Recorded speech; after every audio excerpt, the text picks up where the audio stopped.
नमस्कार प्रेक्षकांनो, मालिकेच्या आजच्या भागामध्ये आपल्याला पाहायला मिळणार आहे की एकाच वेळी अद्वैत आणि सुकन्याने एका आजोबांचा जीव वाचवलेला आहे। ते आजोबा तिथे धक्का लागलेला असतो आणि ते पायऱ्यांवरून पडत असतात, तेव्हा सुकन्या धावून येते आणि त्याच वेळी अद्वैत सुद्धा त्यांच्या मदतीला धावून आलेला असतो आणि दोघांनी मिळून इकडे या सगळ्या गोष्टी केलेल्या असतात। तेव्हा ते आजोबा म्हणतात की हो मी ठीक आहे आता, परंतु सुकन्या त्यांची काळजी करत असते आणि त्यांना म्हणते की आजोबा अहो काळजी घ्या, कसे या वयामध्ये त्रास होतो, हाडं ठिसूळ झालेली असतात आणि तुम्हाला धक्का लागला ना त्याच्यामुळे तुम्ही पडत होता, मी तुम्हाला सोडायला येऊ का कुठं?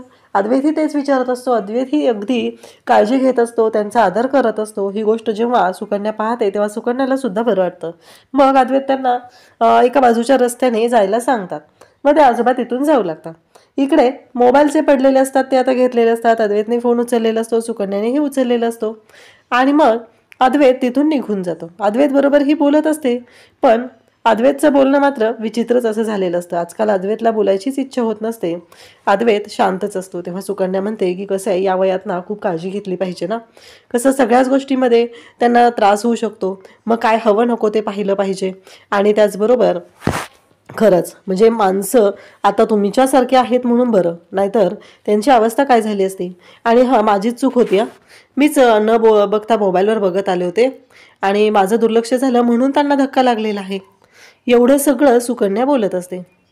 तेव्हा मात्र सुकन्याचं हे बोलणं अजिबात ऐकून न घेता अद्वैत मात्र आता तसाच रागारागात तिथून निघालेला असतो आणि मग नेहाही तिथं असते। तर हे दोघेही म्हणत असतात की काय आहे हा माणूस, म्हणजे कसं आहे, त्याला जराही काही वाटत नाही आहे, आपण इथे बोलतोय तो तसाच निघून गेला। नेहा म्हणते जाऊ दे ना, आपल्याला काय करायचंय, आणि सुकन्याही तसंच बोलते। दोघेही तिथून निघून जातात। तेव्हा सुकन्या म्हणते की चल आपल्याला ना थोडा वेळ आपल्याला मंदिरात थांबायचं आहे, आपण 10 मिनिटं तिथे बसूया, परत इंटरव्ह्यूला जायचंय, नाहीतर उशीर होईल। इकडे रोहिणी आणि राहुल दोघंही आता निघालेले आहेत। रोहिणीला त्या माणसाचा एका फोन आलेला आहे, तो वेडा माणूस पाहिलेला आहे ज्याच्याकडे नंबर प्लेट आहे हे रोहिणीला समजलेलं असतं आणि रोहिणी मात्र त्याच्या मागे निघालेली असते। जेव्हा रोहिणी आता निघत आहे तेव्हा मात्र एक गोष्ट आपल्याला पाहायला मिळते। रोहिणीच्या डोक्यात हे सगळं चालू असतं की आत्ताच्या आत्ता आपल्याला त्या माणसाला पकडायचं आहे आणि त्या माणसाला पकडून आपल्याला ती नंबर प्लेट घ्यायची आहे। जर ती नंबर प्लेट त्या माणसाकडे राहिली तर माझ्यासाठी खूप रिस्की आहे असं रोहिणीला वाटत असतं। आता राहुल म्हणत असतो की हो, कारण तोच माणूस आहे ज्याने अपघाताच्या वेळेस मला पाहिलेलं होतं, मी कलाला उडवलंय आणि त्याचबरोबर गाडीची नंबर प्लेट त्याच्याकडे आहे। इकडे अद्वैत बाहेर येतो आणि त्याचा मोबाईल बघतो आणि नेमकं त्याचा जो मोबाईल असतो तो मोबाईल त्याला दुसराच दिसतो। तो म्हणतो की या मोबाईलवरती हार्ट कसं काय, माझा मोबाईल कुठं गेला? आणि अद्वैत त्याचा मोबाईल शोधू लागतो। मग त्याच्या मोबाईलला त्याचं वॉच जे आहे ते अटॅच असतं आणि मग त्याच्या मदतीने अद्वैत मोबाईल शोधायला जाऊ लागतो। अद्वैत मोबाईल शोधत शोधत आता निघालेला आहे, कारण त्याने त्याच्या मोबाईलला त्याच्या हातातील वॉच बरोबर कनेक्ट केल्यामुळं त्याला ते सोपं जात आहे, लोकेशन ट्रेस होत आहे आणि त्या बाजूने तो जात आहे। अद्वैत म्हणतो की मंदिराच्या दिशेला लोकेशन दाखवते। इथे मंदिराच्या समोर हात जोडून सुकन्या उभी असते आणि मग सुकन्या आता प्रदक्षिणा घालत असते। अद्वैतला ते लोकेशन जे दाखवते त्याच्या मागे मागे तो जात असतो आणि मग त्याला लक्षात येतं की इथेच कुठेतरी माझा मोबाईल आहे। मग इथे कुठे आहे मोबाईल, एकतर तो खाली पडलेला असेल किंवा कोणीतरी घेतलेला असेल, हे अद्वैतच्या लक्षात आलेलं असतं। आता अद्वैत सुकन्याच्या मागे मागे जात आहे। सुकन्या मात्र खूप आनंदात असते, ती देवाचे रोज आभार मानत असते, कारण त्याच देवामुळं आज ती जिवंत आहे। जर तिला कुणी ट्रान्सप्लांट केलं नसतं, हृदय दिलं नसतं, दान दिलं नसतं, तर आज सुकन्या जिवंत राहिली नसती। ही गोष्ट सुकन्याला चांगलीच माहिती आहे। त्यानंतर आपल्याला पाहायला मिळतं की अद्वैत तिच्या मागे मागे जात आहे, कारण त्याला त्या पद्धतीने तिथे लोकेशन दाखवलं जात आहे। आता मात्र धक्का बसलेला असतो। या सगळ्या गोष्टी जेव्हा घडत असतात तेव्हा मात्र इकडे आता सुकन्या अद्वैतच्या समोर असते आणि अद्वैतने बरोबर सुकन्याचा हात पकडलेला असतो। सुकन्याचा हात पकडल्यानंतर अद्वैत म्हणत असतो की हे सगळं काय आहे, ही मुलगी इथं कशी काय आलेली आहे? आणि मग अद्वैत तिचा हात पकडतो तेव्हा लगेचच तिथे नेहा येते आणि नेहा म्हणू लागते की हे सगळं काय आहे, तुम्ही ओ मिस्टर तुम्ही हात का पकडलाय? असं जेव्हा नेहा विचारते तेव्हा तो म्हणतो की माझा मोबाईल तेव्हा सुकन्या म्हणते, तुमचा मोबाईल असेल ना तुमच्याकडे, मी कशाला घेईल तुमचा मोबाईल. आणि त्या क्षणी इकडे पाहायला मिळतं ते म्हणजे सुकन्या जे विचारत असते त्यानुसार अद्वैत तिला काहीच बोलत नाही. तो म्हणतो की माझा मोबाईल तुमच्याकडे. सुकन्या म्हणते, अहो कसं शक्य आहे, मी माझा मोबाईल पर्समध्ये ठेवते आणि माझा मोबाईल इथे असण्याचा प्रश्नच येत नाही. तेव्हा मात्र अद्वैत तिला म्हणत असतो की अहो तुमच्याकडे आहे. तेव्हा सुकन्या म्हणते, अहो तुमचा काहीतरी गैरसमज होतोय, तुम्ही शांत व्हा बरं. नाही, तुमच्या लक्षात येत नाहीये, पण तुमचा काहीतरी गैरसमज होतोय असं सुकन्या सांगू लागते. परंतु अद्वैत ऐकायलाच तयार नसतो. सुकन्या म्हणते, एक मिनिट थांबा जरा, शांत व्हा तुम्ही, किती हो चिडचिड करताय तुम्ही, असं म्हणत सुकन्या त्याला शांतच करण्याचा प्रयत्न करत असते. मग पर्स उघडते आणि पर्समधून तिने एक गोळी काढते आणि ती गोळी देते. तेव्हा अद्वैत म्हणतो की हे काय आहे, नकोय मला हे सगळं. तेव्हाही सुकन्याचं तेच चालू असतं. सुकन्या म्हणत असते, अहो घ्या, अशीच गोळी आहे ती, वेगळं काही नाही आहे त्याच्यामध्ये, घेतली तर तुम्हाला बरं वाटेल. असं म्हणत सुकन्या ती गोळी अद्वैतला देत असते. अद्वैत म्हणत असतो की अहो मला त्याची काही गरज नाही आहे, मला माझा मोबाईल हवा आहे आणि मला माझा मोबाईल द्या. एवढंच अद्वैतचं चालू आहे. मग अद्वैत तिला तिचा मोबाईल दाखवतो आणि म्हणतो की हे बघा, हा तुमचा मोबाईल आहे ना. तेव्हा मात्र सुकन्या म्हणते, म्हणजे मगाशी तुम्ही माझा मोबाईल उचलला का. अद्वैत म्हणतो की मी कशाला उचलू तुमचा मोबाईल, आणि हे सगळं करायची मला गरज काय आहे, असे 100 मोबाईल मी विकत घेईल, मी कोण आहे माहिती आहे का. आणि लगेचच सुकन्या बोलायला सुरुवात करते, द ग्रेट, तुम्ही असाल द ग्रेट. हे म्हणता क्षणी इकडे अद्वैतला धक्का बसतो की ही मुलगी असं कसं म्हणाली, कारण त्याला आठवत असतं की हे सगळं कला बोलायचे. द ग्रेट अद्वैत चांदेकर, खूप महान व्यक्तिमत्व, हे सगळं त्याला आठवू लागतं. खरं तर या सगळ्या गोष्टी ज्या घडत असतात त्या कुठंतरी विधिलिखित आहेत, म्हणूनच घडत आहेत असं वाटत असतं. आता सुकन्या अद्वैतला म्हणत असते की अहो खरंच हे ना, मगाशी बहुतेक आपल्या दोघांचे मोबाईल एक्सचेंज झाले ना, त्यावेळेस झाले हे सगळं, असं ती शांतपणे सांगत आहे. परंतु इकडे अद्वैतला मात्र तिचं काहीच ऐकून घ्यायचं नसतं आणि शेवटी जाताना तो पुन्हा तिला सॉरी आणि थँक्यू असं दोन्ही म्हणून जातो. सुकन्या आता विचार करू लागते की हे सगळं काय आहे, हा माणूस म्हणजे काय आहे मला कळतच नाही आहे, काय होऊन बसतंय हे सगळं. मग अद्वैत तिथून निघून गेलेला असतो की काय माणसं असतात आणि काय आहे हे सगळं, हाच विचार अद्वैतच्या डोक्यात सुरू असतो. आता आबा तेवढ्यात आलेले असतात, अद्वैतला तिथे मिळालेले असते, त्याचा मोबाईल मिळालेला असतो आणि तो मात्र जातो. आबा आलेले असतात, आबांना अद्वैत विचारतो, आबा तुम्ही. आबा म्हणतात, काय नाही रे, ते ओटीचं सामान घ्यायला गेलो होतो ना. मग अद्वैतला आबा म्हणतात की चल मंदिरात, आता इथंपर्यंत आलायस ना. तेव्हा अद्वैत म्हणतो की नाही, मी नाही येणार आहे मंदिरात, असं अद्वैत सांगू लागतो. आबा म्हणतात, ठीक आहे, माझ्यासाठी तू इथंपर्यंत आला हे तरी काही कमी आहे का, असं म्हणत आबा अद्वैतसोबत बोलत आहेत. त्यासोबतच इकडे आपल्याला पाहायला मिळतं की जेव्हा या सगळ्या गोष्टी घडत असतात तेव्हा मात्र आता आबा मंदिरात गेलेले आहेत. दानपेटीमध्ये आबा पैसे टाकत असतात आणि नेमकं त्यावेळेसच एक गोष्ट घडते. घडतं असं की त्या दानपेटीमध्ये पैसे टाकताना आबांच्या हाताला त्या दानपेटीचा पत्रा लागतो. दानपेटीचा पत्रा लागल्यानंतर खूप रक्त येत असतं. मग पाणी आणलं जातं. सुकन्या पाण्यात त्यांचं बोट बुडवून ठेवते, तरीही रक्त थांबत नाही. मग त्या क्षणी सुकन्या एक निर्णय घेते आणि पटकन तिथं असलेली जी हळद आहे ती बोटांवरती लावते. आणि आता तरीही रक्त थांबलं नाही आहे, आता काय करायचं, म्हणून त्यानंतर सुकन्या तिथं असलेलं पान घेते आणि ते पान तिथल्या दोऱ्याने बोटाला बांधते. कारण नेहमी तिच्या पर्समध्ये ड्रेसिंगच्या पट्ट्या असायच्या, पण नेमक्या आजच त्या नसतात, म्हणून हा सगळा गोंधळ होत असतो. तेव्हा मात्र इकडे पाहायला मिळतं की सुकन्या एवढं सगळं अगदी प्रेमाने करत असते. तिला खूप बरं वाटत असतं. आपल्या लोकांची काळजी घेणं, म्हणजे कोणीही का असेना त्याच्या नडीअडचणीला धावून जाणं, त्याची काळजी घेणं, या सगळ्या गोष्टी सुकन्या करत असते. आबांना खूप बरं वाटतं. मग आबांना ती सांगू लागते की 2 दिवस ना पाण्यात बोट नका बुडवू, म्हणजे रक्त परत होणार नाही आणि जखम चुकून जाईल, नाहीतर जखम चिघळेल, अशा सगळ्या इन्स्ट्रक्शन देत असते. एकतर ती नर्स आहे, पेशंटची काळजी घेणं ह्या सगळ्या गोष्टी तिला माहिती असतात आणि म्हणूनच तिनं आबांची काळजी घेत आहे आणि आबांनाही सांगत आहे. आता आबांना तिला आशीर्वाद देण्यासाठी हात उचलायचा असतो, पण आबांना काही तो हात वरती उचलता येत नाही. मग सुकन्या स्वतःच त्यांचा हात स्वतःच्या डोक्यावरती ठेवते आणि मग पुढं बोलू लागते. तेव्हा रॉकेट तिथं असतो आणि म्हणतो की थँक्यू ताई, घेईल आम्ही काळजी, काही काळजी नाही करायची गरज. आता आबांना घेऊन रॉकेट खाली येतो. खाली आल्यानंतर अद्वैत पाहतो. अद्वैत म्हणतो की आबा हे काय झालं. तेव्हा आबा म्हणतात की अरे ते दानपेटीचा जो पत्रा होता ना तो लागला हाताला. त्यावर अद्वैत म्हणतो की हे सगळं कोणी केलंय आणि हे सगळं असं का केलंय आणि ती हळद कुणी लावली.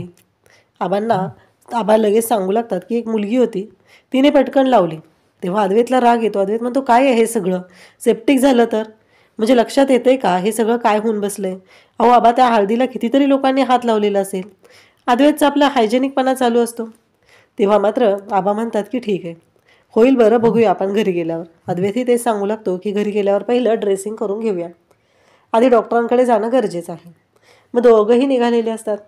तेव्हा नेहा आणि त्याचबरोबर इकडे सुकन्या बोलत असतात. सुकन्या म्हणत असते की चल. नेहा तिला सांगते की चल चल तुला इंटरव्ह्यूला जायचं आहे, उशीर होईल, माहिती आहे ना तुला, असं सुकन्याला ती सांगते. दोघीही मंदिरातून निघत असतात. इकडे आता रोहिणी आणि राहुल दोघंही तिथं पोहोचलेले असतात आणि तो माणूस बरोबर रोहिणीच्या गाडीच्या तिथे, रोहिणी फोनवर बोलत असते तेव्हा तो माणूस तिथे येतो आणि गोंधळ घालायला सुरुवात करतो. रोहिणीच्या तर तिथं शिट्ट्या वाजलेल्या असतात. रोहिणीला कळायचं बंद झालेलं असतं, कारण रोहिणीला असं वाटत असतं की तिनं जे काही केलेलं आहे ते कोणाला माहितीच नाही आहे आणि तिनं सगळं करून सवरून निवांत राहील. पण नाही, ते शक्यच नाही आहे, कारण तिनं जे काही पाप केलेलं आहे त्या पापाची शिक्षा तिला मिळणारच आहे. आणि तो येऊन पटकन ओरडतो. तो म्हणू लागतो की हीच ती धुडूम, हिनेच उडवलेलं आहे, असं तो वेडा बोलू लागतो.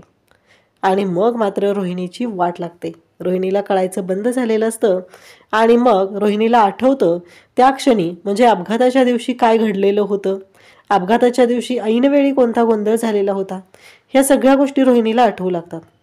आणि रोहिणी त्यावेळेस त्याला राहुलला पकडायलाही रोहिणीनं सांगितलेलं असतं, परंतु त्यावेळेस तो माणूस तिथून पळून गेलेला असतो आणि आज त्यांच्या तावडीत तो सापडलेला आहे.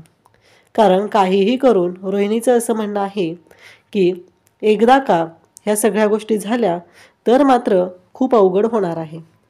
आणि त्याच वेळी इकडे पाहायला मिळतं ते म्हणजे रोहिणी स्वतःला खूप शहाणी समजत असते. रोहिणीला असं वाटत असतं की तिनं काहीच केलेलं नाही आहे आणि आपल्याला हे सगळं भोगावं लागत आहे, असं तिचं बोलणं चालू आहे. आणि त्याचबरोबर इकडे राहुल मात्र त्याला पकडतो. रोहिणी म्हणते मारून टाक राहुल त्याला, त्याच्याकडे नंबर प्लेट आहे आणि जर ती नंबर प्लेट पोलिसांच्या हाती लागली तर माझं काही खरं नाही आहे. आता चूक तर स्वतः केलेली आहे तर त्याची शिक्षा तर भोगावी लागणारच आहे ना. आता राहुलने त्या बिचाऱ्या माणसाला खाली पाडलेला आहे आणि राहुल त्याचा गळा दाबत आहे. रोहिणी म्हणते सोड त्याला, गळा नको दाबूस, त्याच्या डोक्यात दगड घाल. इकडे घाईघाईत आता सुकन्या आणि नेहा निघालेले असतात आणि तो बिचारा जीवांच्या आकांताने ओरडत असतो वाचवा वाचवा. आणि राहुलने त्याचा गळा पकडलेला आहे, त्याला मारलेला आहे. आणि राहुलचं हे राक्षसी रूप जे आहे ते इथं आपल्याला पाहायला मिळतं. म्हणजे राहुल आणि रोहिणी कसे आहेत हे आपल्याला चांगलंच माहिती आहे. पैशांसाठी कोणत्याही थराला जाणारी ही माणसं. आता राहुलने आईच्या सांगण्यानुसार दगड घेतलेला असतो, तो म्हणजे त्या व्यक्तीच्या डोक्यात घालायला.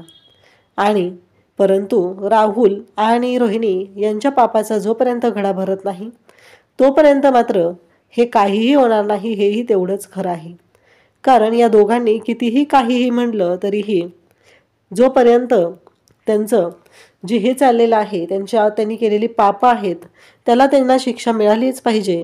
आणि मग आता रोहिणी ओरडत असते, आजूबाजूला पाहत असते. तेवढ्यातच नेहा आणि सुकन्या यांचं लक्ष जातं. म्हणजेच नेहा आणि सुकन्या दोघीही पाहतात. सुकन्या म्हणते काय आहे हे सगळं. सुकन्याला तर वेगळं काहीतरी जाणवू लागतं आणि मग दोघीही धावत जातात आणि नेमकं राहुल त्या काकांच्या डोक्यात दगड घालणार असतो. तेवढ्यातच ते काका आपल्याजवळ असलेली ती नंबर प्लेट सुद्धा घेऊन तिथून पळत सुटतात आणि जीवाच्या आकांताने ओरडत असतात. आता मात्र इकडे सुकन्या आणि नेहा दोघीही त्यांच्या मदतीला जातात. आजूबाजूची लोक गोळा झालेली असतात. ते म्हणत असतात की काय झालं. तेव्हा सुकन्या म्हणते की आम्ही ओळखतो त्यांना, आमच्या ओळखीचे आहेत. आणि मग नेहा म्हणते की अगं काकांना खूप लागलंय. सुकन्या म्हणते की तू काय कर माहिती आहे का, त्यांना घेऊन दवाखान्यात जा आणि मी जाते इंटरव्ह्यूला. नेहाही तिला तेच सांगते की तू इंटरव्ह्यूला जा, तू इंटरव्ह्यूला जाणं गरजेचं आहे. दोघींनीही ठरवलेलं असतं. आणि मग मात्र इकडे आता इंटरव्ह्यूसाठी सुकन्याला पोहोचायचं असतं. बिचाऱ्या सुकन्याच्या लक्षातच नाही आहे की आपण लोकांची मदत करता करता कुठे पोहोचतोय, आपल्याला वेळ होतोय. इंटरव्ह्यूला जाणं हे सगळं ती सोडत असते, कारण तिच्यामध्ये आहे ती म्हणजे माणुसकी. माणुसकी जपत तिने पुढे जात असते. इकडे आता चांदेकरांच्या घरी इंटरव्ह्यू स्टार्ट झालेले असतात. 12चं टायमिंग असतं आणि अद्वैत इंटरव्ह्यू घेत असतो. एक जण आलेली असते, तिला विचारलं जातं. ती सांगते मला ICUचा एक्सपिरियन्स आहे आणि पेशंटचं व्यवस्थित काळजी घेणं हे मला जमतं. मग अद्वैत त्यांना सांगत असतो की तुम्हाला कळवलं जाईल.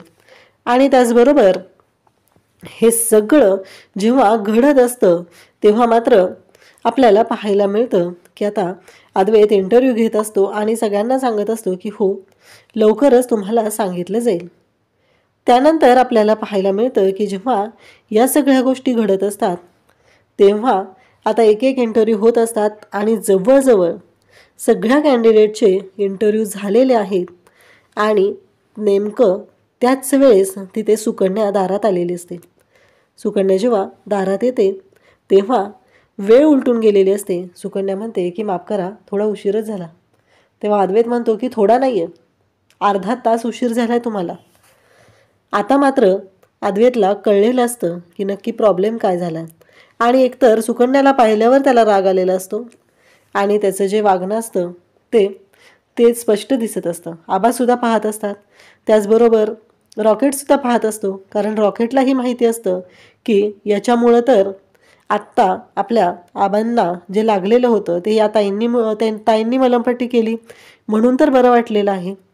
आणि तेव्हा मात्र इकडे पाहायला मिळतं की जेव्हा या सगळ्या गोष्टी घडत असतात, सुकन्या जेव्हा दारात उभी असते तेव्हा तिला वेगळं काहीतरी जाणवत असतं. आणि सुकन्या म्हणत असते की खरंच मी ना तुम्हाला बोलते, पण मला खरंच तुम्हाला काहीतरी सांगायचं आहे.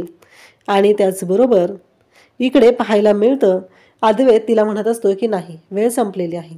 आता सगळ्या मुली बाहेर जाऊन थांबलेल्या असतात आणि आबांची नर्स म्हणून ज्या मुलीची निवड केलेली आहे त्या मुलीबद्दल सांगितलं जातं. सगळेजण तिथं असतात. आता ऑब्व्हियसली सुकन्याचीच आबांची नर्स म्हणून निवड केलेली असणार आहे.